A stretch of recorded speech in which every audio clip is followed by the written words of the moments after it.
So hello, everybody. I am going to be telling you today about a bunch of reading interventions. These reading interventions, some of them are primarily tier 2 reading interventions. So they're very short and a classroom teacher could implement them. A lot of them are tier 3 interventions. So if you have a special educator that's working with certain students, or you are the special educator, these might be tools that you want to use. If you're a reading specialist, you might want to use these. And then sometimes I have parents who look at these and they're like, I love these. I want to get one of these interventions to work with my child at home. These are also really good tools if you do any tutoring outside of the classroom. So I know that a lot of you might choose to do that in the summer. So keep these in mind. They're going to make your life easier. So I've titled this current evidence and research-based reading interventions that reflect the science of reading. So I say that they're evidence-based and that they're research-based. So we know that the research of the science of reading tells us we have to have explicit, systematic reading instruction, especially if a student is struggling. That's the research-based here. But they also are evidence-based in that these have been used in schools and we've seen positive effects with students. There is no reason why you want to use an intervention that is not actually going to help your students. So I'm going to go through these and give you a very quick overview, and hopefully you'll find some that maybe in the future you can use. You also might find some that are hidden in a closet in your school. You would be surprised how many schools over the years purchase these interventions, and then maybe a new principal comes or a new director, and they get put to the side, and you might have some really good tools that now you know what they are, you decide to use them. Okay, so our learning objectives, we want you to leave today with an increased knowledge of current reading interventions that reflect the science of reading and have shown positive student reading achievement. You have in front of you the paper that I asked you to create, where you will be creating a reading intervention needs assessment. You're creating a list of interventions that might fill needs that you see in the future. And we're going to pass these around so you actually get some hands-on time looking at the interventions. You can see the tools. There's nothing like actually holding it in your hands and thinking, how can I use this intervention? Okay, so first thing you need to know is, how do you know it's a good intervention? Dr. Feinberg told me it was good, so it must be good. And that is true. However, I know that it's a good intervention from two main sources. And one of the sources that I absolutely love is intensiveintervention.org. You probably want to write that down. This is the National Center of Intensive Intervention. They abbreviate themselves NCII, and their website is intensiveintervention.org. And if you go to the /about-charts-resources, or if you get to that website and you search for interventions, they have a very extensive chart that looks like this. And it goes on much longer than this. You can search for interventions for math. You can search for interventions for reading, and it comes up with a list here. This first one is quick reads, which I'm going to be talking about. And then as you go across, it's going to talk about the studies that were done on it. So you're looking for those interventions that have the most filled in circles. That's the strongest research base behind it. So here for quick reads, I'm looking across, they are all filled in here. I'm thinking to myself, oh, that might be an intervention I want to look at. Now, sometimes they're not all filled in. Could be for a couple of reasons. One, maybe it just wasn't an in-depth enough study, or not enough studies have been done on it. We have a lot of new things coming out right now to address the science of reading, and we just might not have had time to do one of these great research studies. Sometimes they do it and the intervention is weak in one or more areas. We know that no intervention is perfect. So you keep that in mind. But the National Center of Intensive Intervention is a great way to check this out. The other place you're going to want to look is the What Works Clearinghouse, WWC. The What Works Clearinghouse has been around for a long time, and they also document a lot of the research studies that have been done. Once again, sometimes there's great things and there just hasn't been enough research done on them. And you are smart. You know those components of the science of reading. So you might even find an intervention on here that hasn't been studied a lot, but you look at it and you go, it's explicit, it's systematic, this is good material, I want to use this. However, it does give you a starting place, always a good thing to check.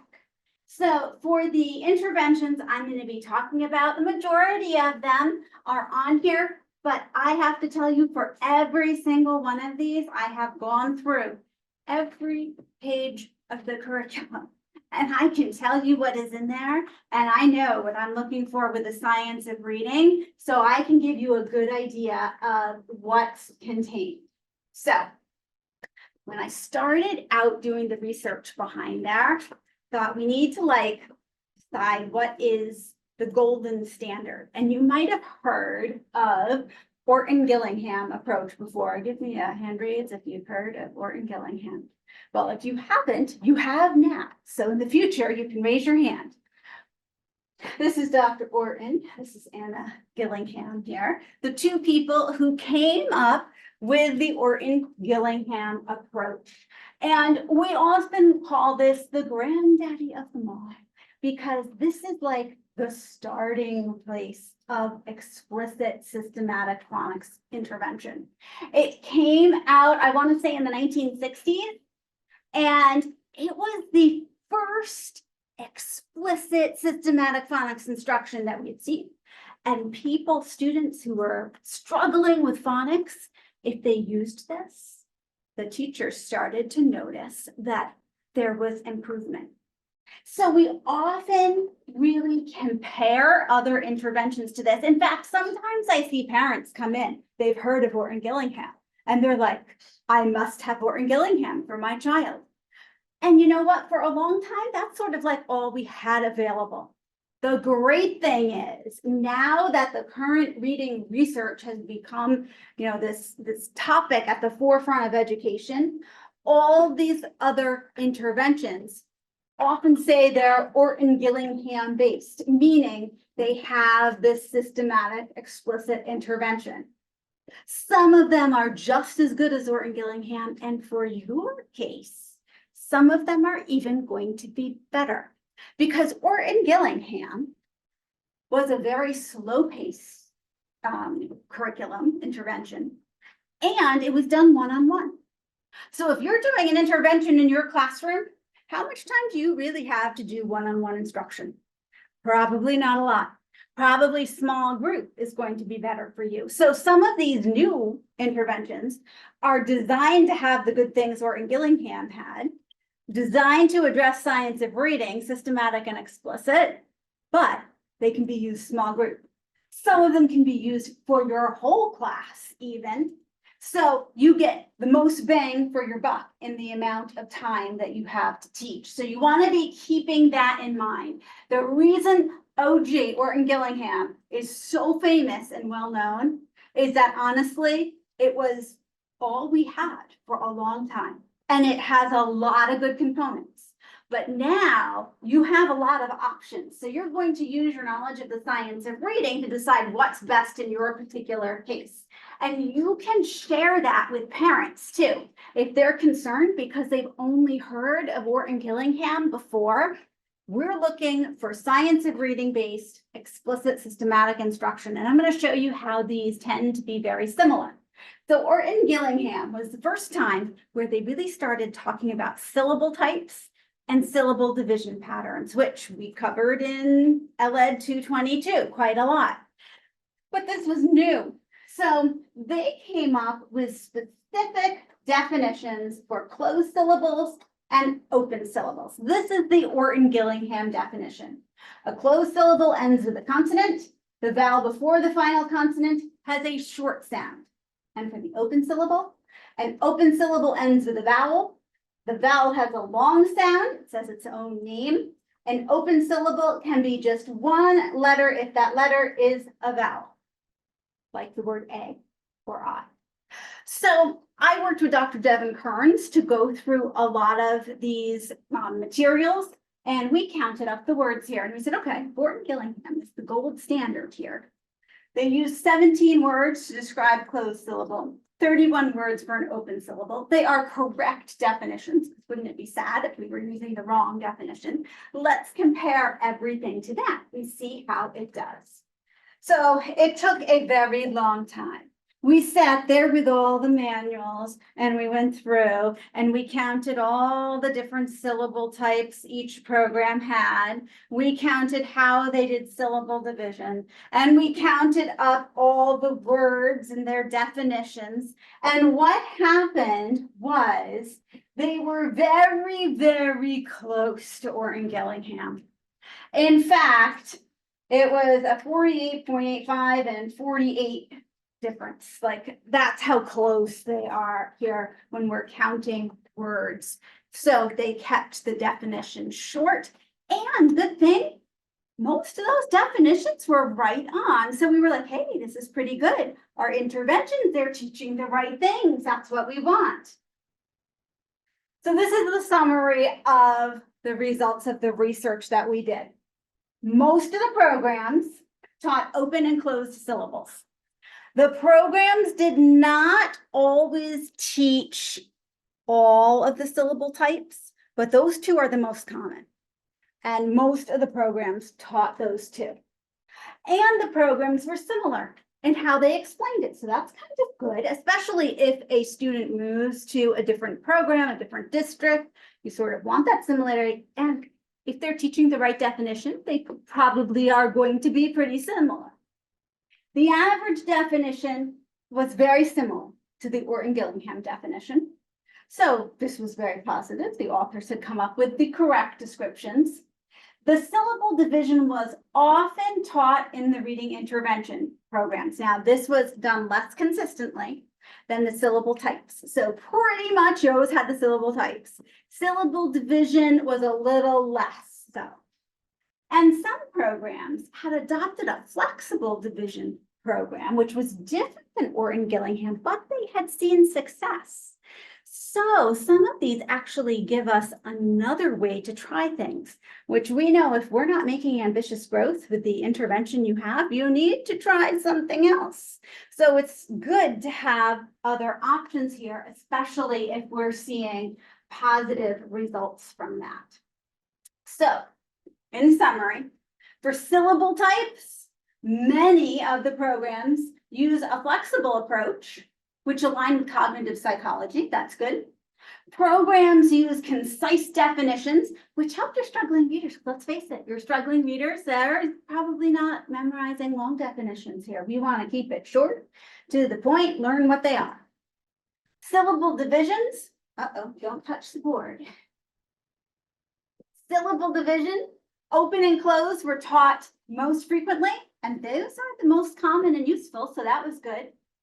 And our syllable division, the two most common were the most frequently taught ways to divide the words. So that seems like a good thing. Some programs taught extra rules that didn't happen as frequently as others. So that could be a problem. We also don't want students like memorizing extra stuff. So you have to keep your eyes open for that. We just want the most important pieces here. Okay, so we looked at syllable types, we looked at syllable division, and I know that you are familiar with what the closed and open syllables are. There are other syllable types. These were the common ones that we saw, and these are the ones that are included in Orton-Gillingham: the vowel, consonant, E, the R-controlled vowel, the vowel team, and the consonant LE syllable. And then for syllable division, the two most common that we saw are the VCCV, where you divide in between the two consonants, and the VCV. And you sometimes can split them either way, but usually it's after the first vowel. So each of these had a multi-step explicit way of teaching students how to do the syllable division. There are other syllable division patterns, but we don't use them as frequently. So it was good to see that the most common ones were emphasized, but some did include a lot more syllable division. So I'm going to ask you to be keeping sort of a running list of interventions that I go through so you can remember which ones go with different focus areas. So down here we have the focus areas: early phonics, advanced phonics, fluency, and comprehension and vocab. We know that when you target that pinpointed area your student needs an intervention with, you need to find the intervention that is going to address that specific skill. So you might want to jot down some of these. So this is one of my favorites. And how many of you are familiar with kindergarten and first grade PALS? Excellent. I love this one. This is the kindergarten PALS program. And this is really to be used in kindergarten, maybe your first grade students, if they're far enough behind, could also benefit from this. And it is a real explicit instruction on phonemic awareness. So students go through what sound, and they tell you the sound of the letters. They have letter sound recognition there. They have some sight word reading, and they have some decoding as you go through. They start with simple sentences, maybe up to a short paragraph. And we know that decodable connected text is really important. The great thing with this is it's 10 to 20 minutes a day. So, and you can do it in a small group. There is a way to partner kids up to actually have one be the coach and one be the student and then switch, or you can be the coach as the teacher and the students do the responses. But boy, you cover a lot of material here in a short amount of time. So a classroom teacher can use this, special educator, reading specialist, you can train your TAs in this. If your parents want something to do at home, this is fabulous. I have a couple training videos up online that I'll link below, and they will show these in action too, so you can see that. Now, these workbooks are about this thick, and the other great thing is they're not that expensive. So if your district is looking for something reasonable, some of these interventions are like $1,000. Your principal's not going to like you very much if you come and say, can I have that, please? But if you're asking for the $50 manual, then there's more of a chance you're going to get it. And it comes with the permissions to make copies for your students. So this is one of the videos here. You can see what it looks like. PAL goes to first grade too. So you can use the first grade manual with your first grade students and also with your struggling second grade students. So you're covering that early age range. The first grade is set up the same way with your letter sound correlation, the sight words, and the connected text with decodable text here too. They get a chance to read that decodable text paragraph multiple times. So not only are they working on their decoding, but they get a little fluency work. Now, just so you know, this is different. There is a PALS assessment out there too. The PALS assessment is put out by different people. The Vanderbilt University puts out this intervention. They also have this book, which is PALS grades 2 to 6. So this is not an intervention. That's the problem. So a lot of people go, PALS K1 is great. I want PALS 2 to 6. It's really good, but it's for tier 1. So not for your struggling readers. And as you look through, this is more of a get the gist where they read a passage and they're going to be doing a summarizing activity. Great though for tutoring. if you want to do something like that and you have all those pieces right at your fingertips. Okay, next on our list, teaching reading source book. I get a lot of questions about this, so I threw it in. This is not an intervention. This is a textbook. It is good. It talks about the 6 syllable types, closed and open and vowel team. You know, it's going to follow the science of reading. And maybe you could make lesson plans from it, but you cannot purchase the teaching reading source book and think that it's giving you the intervention lesson. So just so you know. Okay. Lexia. How many people have heard of Lexia before? How many people have used Lexia before? Okay, so as part of this study, Lexia is an online intervention piece. So the student goes to the computer, and I had to do the entire Lexia 2nd grade intervention when we were doing this. It looks, you know, it's a widely used computer-based reading program. It has 6 syllable types, closed, open, a vowel team, which is a vowel combination syllable. Consonant LE are controlled and vowel consonant silent E. They have a lot of little games where like they drag the words or parts of words into the correct column. They're practicing the correct strategy here, so that's good. I have to tell you though, just personally, and everything that I'm saying here, this is my personal take on it, so take it with a grain of salt here. Oh my goodness, it was boring. So I think it depends on your student.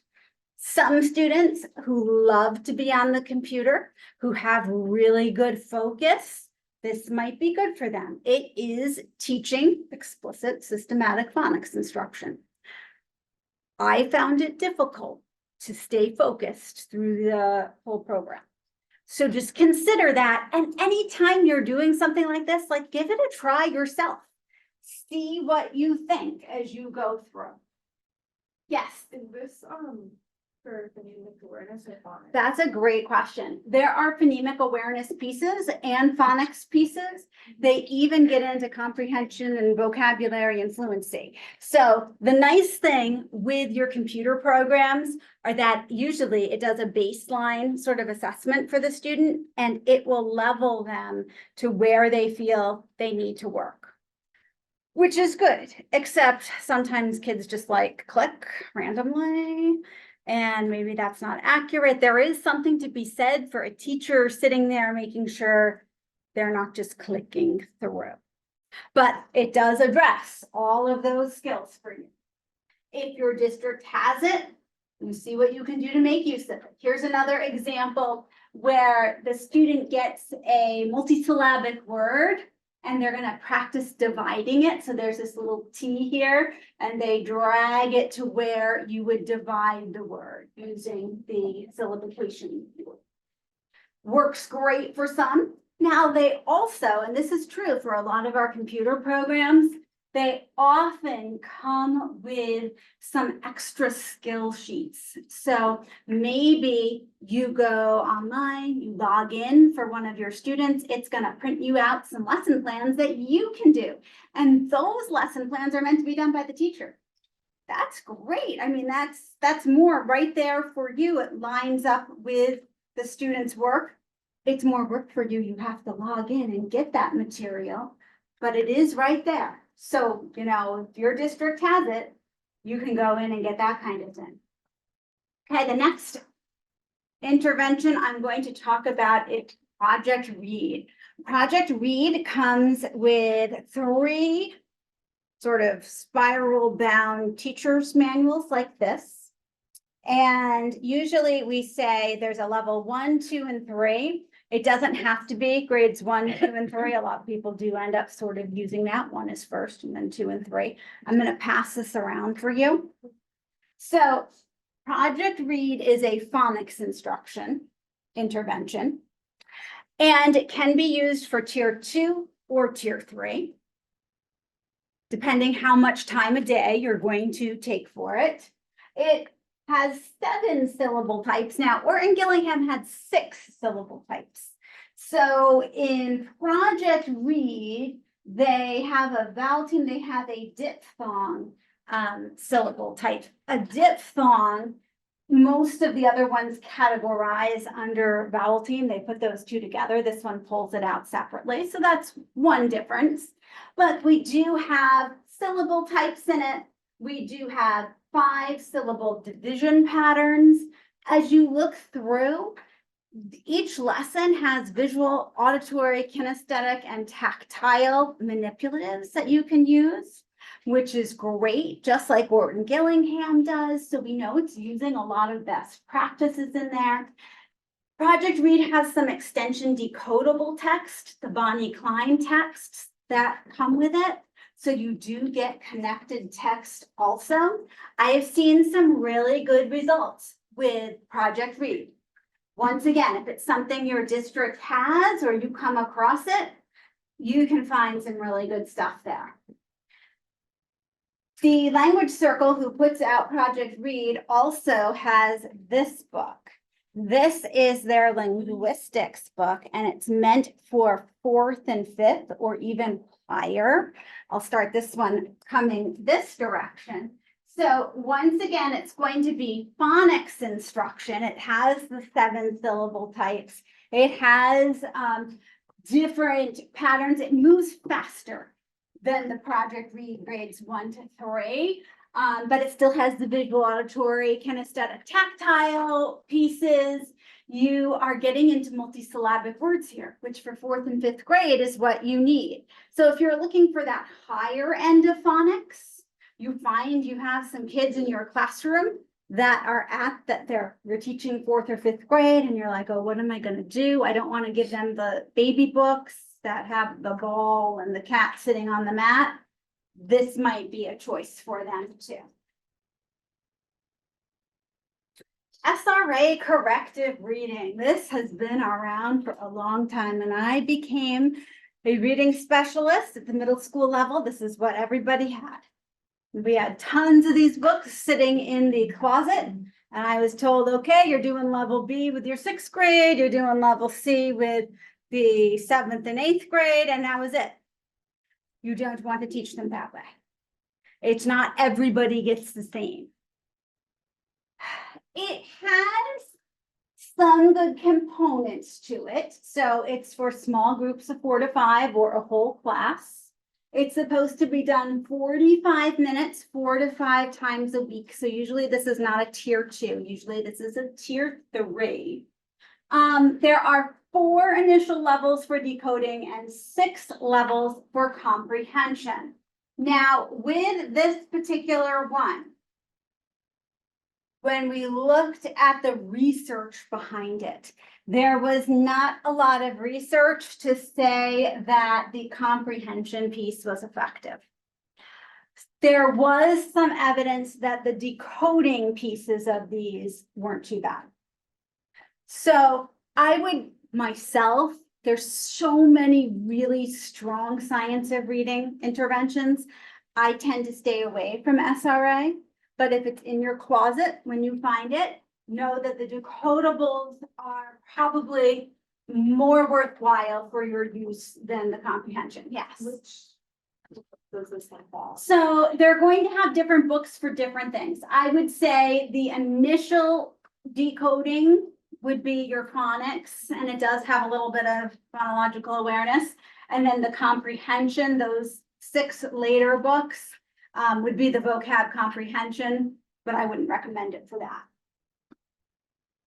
Good questions.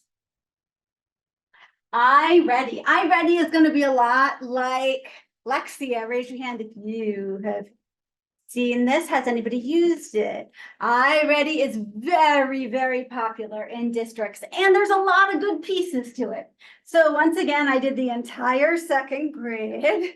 Oh my goodness, they have these little alien guys who come out, and they will tell you the definition of all the syllable types. They get the syllable types correct. They have, touch the syllables in Peanut, and it reads it to you. It has the diagnostic. It will level the students. It's combining independent online student work with what the teacher can then print out.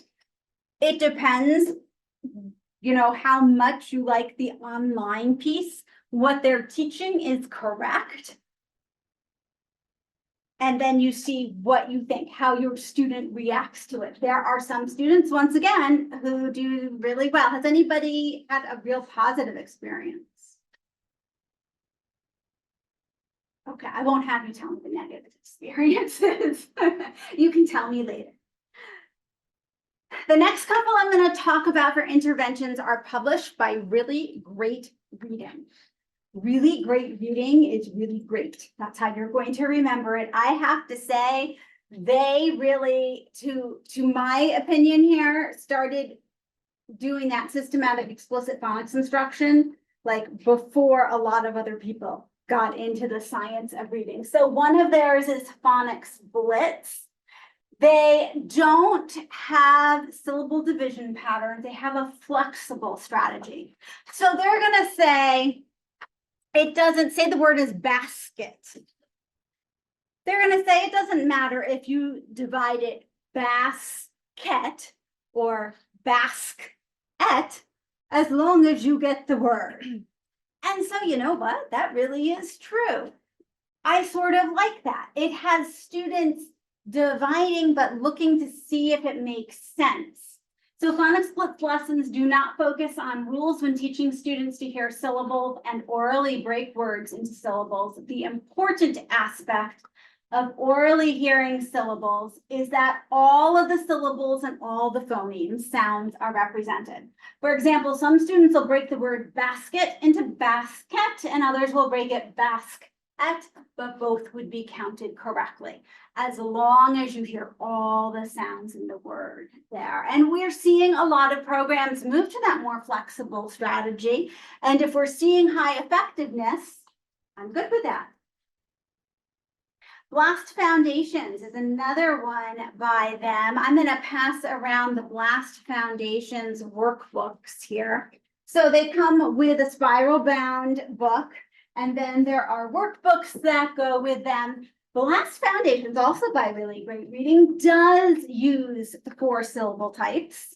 So if you want to stick with them, that's great too. This is a program for K-2.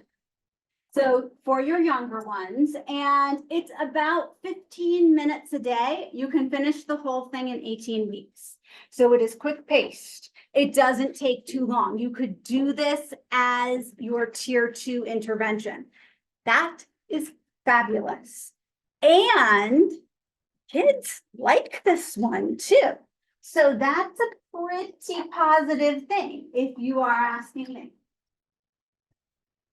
It is multi-sensory. There is a board with magnetic letter tiles that comes with it, which is great. So it has a manipulative based instruction. And then the last one I'm going to talk about from Really Great Reading is HD Word. So here is the workbook. Here is one of the teacher's manuals. There's 3 big ones like that. Let's see. We'll come over here. There you go. And just like I said, Blast Foundations has this hands-on toolkit. Look at how beautiful this is. So you have all of your letter magnets. You have a board like this that they all attach to. They call these little ones syllaboards. So they get like 4 of these and they're going to write on the whiteboard syllable types. They have smaller whiteboards. When you get this stuff out, the kids love it. So each child is supposed to have one of these manipulative boxes, and then they have their workbook, and then you have the teacher tools. Now, this is supposed to be, it says the program is for grades 2 to 12.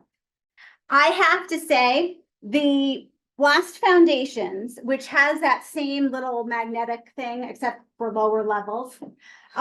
If you have like up through 4th grade, I would use Blast Foundations.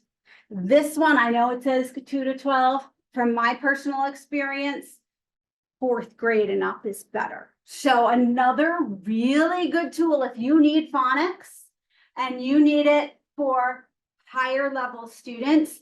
The connected text in it is nonfiction text.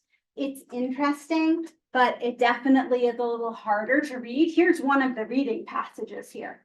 So we're looking, I've used this in middle school. Great, great middle school intervention. It has the 6-syllable types. It has word study. You're supposed to teach it daily for 15 to 20 minutes. So once again, not too long, which is great. And you teach it depending on how much time you do each day. You can do more time and be done in 16 weeks, or if you just do the 15 to 20 minutes, it's about 33 weeks to get through the whole program. So great, great. It's hard to find good middle school or upper elementary reading interventions, or even adult interventions. So if you're tutoring, you could end up at any of those. Okay, this is also for students. It says 4th grade and up. I would probably do 5th grade and up, maybe even middle school. So this is going to be your higher level, higher grade level students. This is Rewards. Rewards is by Anita Archer. So we have a bunch of interesting connected text that you're reading. And this is, it says grades 4 to 12. It is going to be multisyllabic words. So we know that kids start sort of falling down in how well they decode words a lot of times in middle school because they're not strong on the foundations. And then they're like, oh, it's big long words. What are we going to do? Well, they use what we call a peeling off strategy. So it's not syllable types. They have students look for the root word. They learn to identify the root word and then take off the prefixes, take off the suffixes. They learn the meaning of the prefixes and suffixes so that they can learn what those longer words mean. It makes sense. So they're doing a lot of like vocabulary. Yeah. What focus would you say? This is definitely, this is decoding phonics, but advanced phonics. And then I would also say you're doing some fluency with your connected text. And because you learn the word parts, the morphemes, I would say it's vocabulary too. So you're getting a lot in here for your bang for your buck. And it's that one manual, and you can get the workbooks for the students. So you don't have to purchase a huge amount, which is really nice. They have now come out with the secondary level. This is intermediate, like 4th to middle school. There's now a high school level. I believe there's also a social studies focused one too. So if you finish one of those, you could go on to another. I have to say, I really like the words. Okay. Quick reads. So these are the quick reads. How many of you are familiar with quick reads? Excellent. One of my favorites. So quick reads are these nice little workbooks here. This is a fluency intervention. It can also be used for vocabulary comprehension, but it depends how you use it. So there are 5 short passages. Students read those passages, and I'll show you in the next slide. I have a template that you can use for repeated reading. It's all nonfiction, high interest readings. And then at the end of each little collection of readings, there are some comprehension questions. So it is for grades, it says 2 to 6.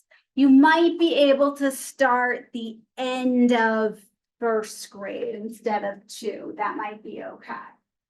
But I find that students are engaged. You can get it done in about that 10 to 15 minute time. So it's a great tier 2 intervention.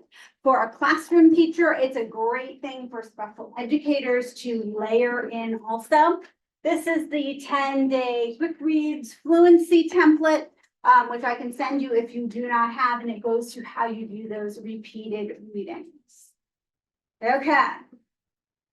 This is a relatively new intervention. It is for grades 4 to 5.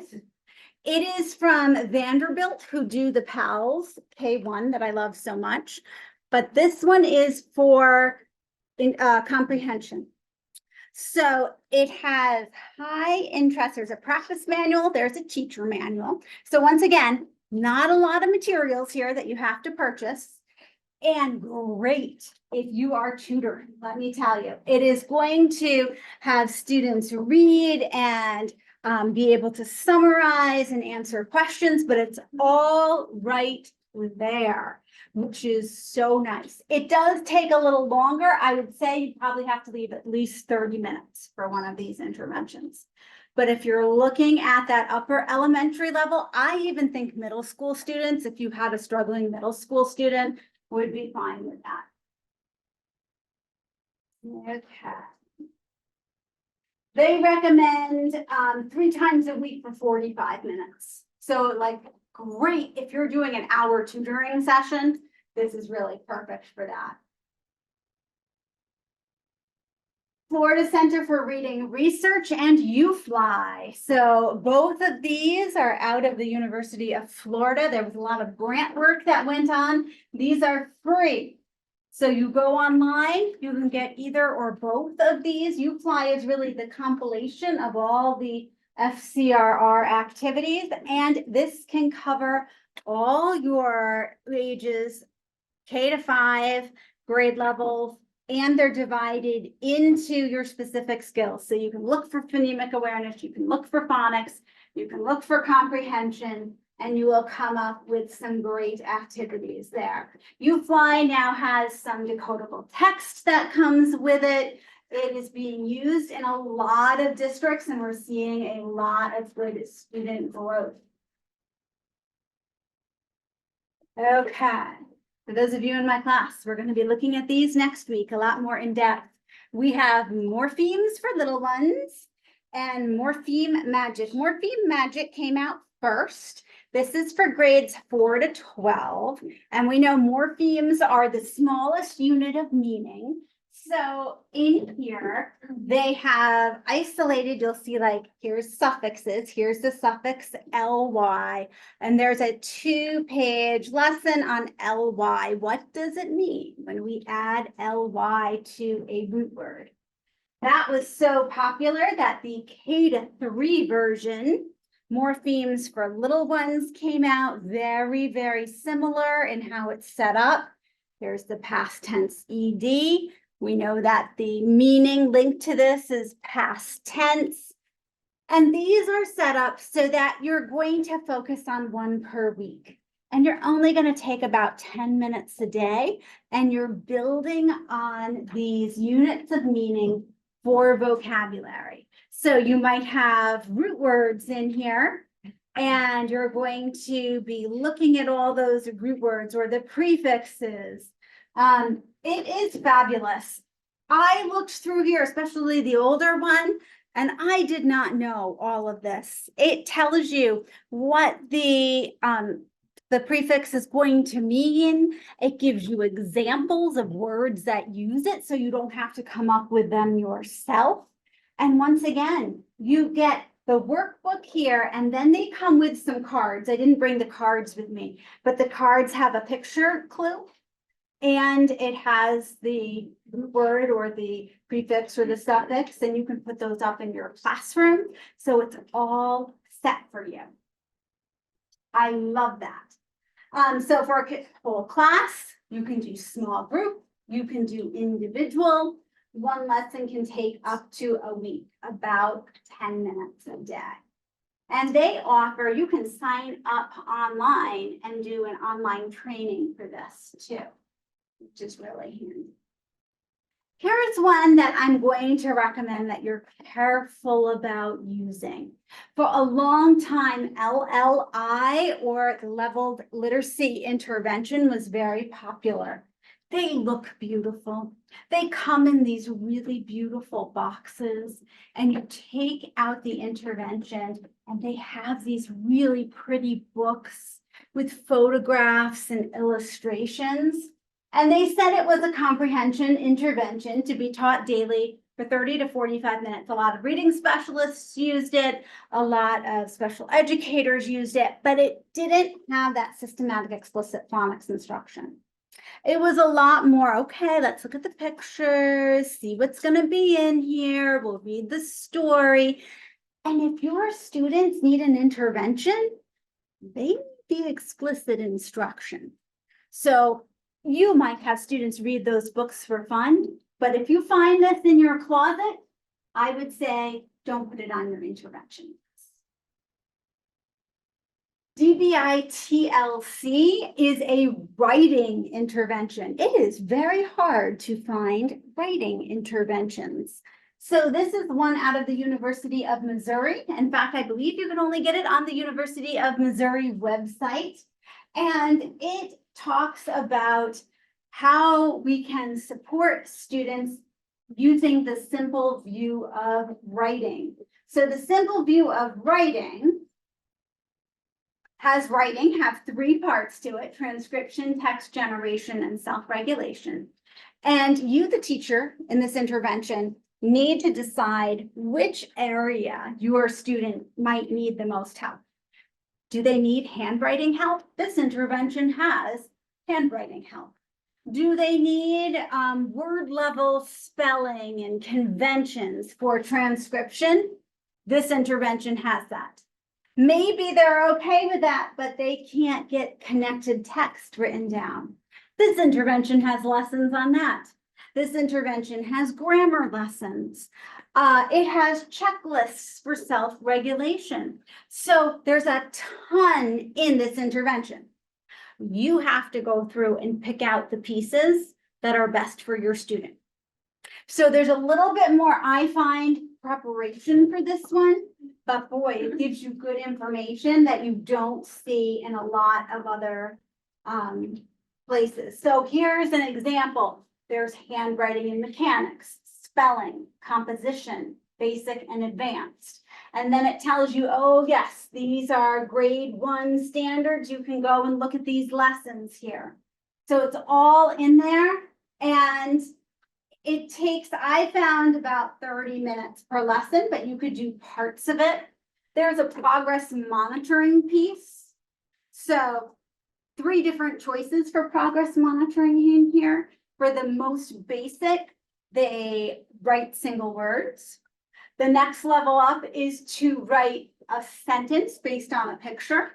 And then after that, there's progress monitoring with a whole little prompt and story. And you look to see there's different, it's complex to get trained, but you learn how they're going to have correct sequences.